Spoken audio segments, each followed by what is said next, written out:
આપણો સમાજ દીકરીઓને પાંખો આપે છે, પણ કેટલું, કેવી રીતે, કઈ દિશામાં ઉડવું એ નક્કી કરવાનો અધિકાર પોતાની પાસે રાખવા માંગે છે. આવું શક્ય નથી, પોસિબલ જ નથી. પંખી પણ પોતાના બચ્ચાને એકવાર ઉડતા શીખવાડીને પછી એની દિશા, ગતિ કે મંઝિલ પણ નક્કી કરવાનો અધિકાર પોતાની પાસે રાખતું નથી. હા, હું કિંજલની વાત કરું છું. કિંજલનો વાંક એ નથી કે એણે બીજી જ્ઞાતના છોકરા સાથે લગ્ન કરવાનું નક્કી કર્યું. કિંજલનો વાંક એ છે કે સફળ છે, નાની ઉંમરે સફળ છે અને માટે એ ચર્ચામાં છે. કેટલીય જ્ઞાતિની દીકરીઓ કેટલાય બીજી જ્ઞાતિના દીકરાઓ સાથે લગ્ન કરતી હોય છે.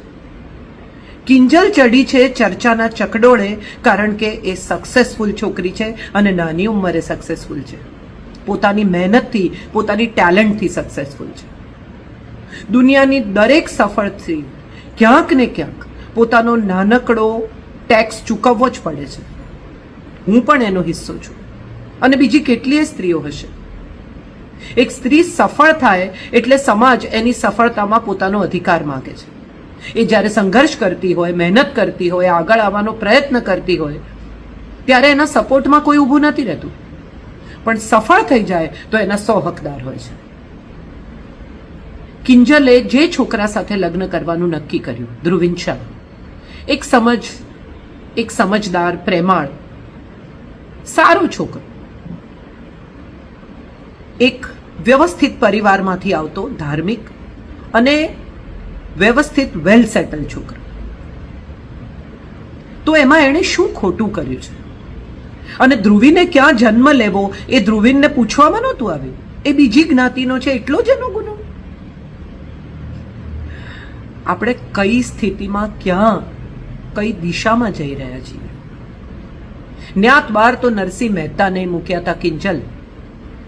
આજે એને આદિ કવિ માનીને આપણે સૌ એમનો આદર, એમની પૂજા કરીએ છીએ, એમના પ્રભાતિયા ગાઈએ છીએ.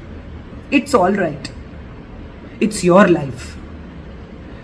તારે જ નક્કી કરવાનું છે કે તારે શું કરવું.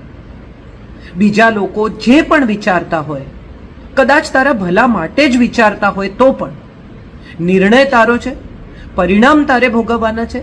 અને એક વાત નિશ્ચિત કરી લે કે તારું મન, તારો આત્મા, તારી ઈચ્છા અને તને જે યોગ્ય લાગે એ જ તારા જીવન માટે સત્ય છે. ચાલો આપણે બધા સાથે મળીને 2026 તરફ આગળ વધી રહ્યા છીએ ત્યારે મનને થોડું મોટું કરીએ.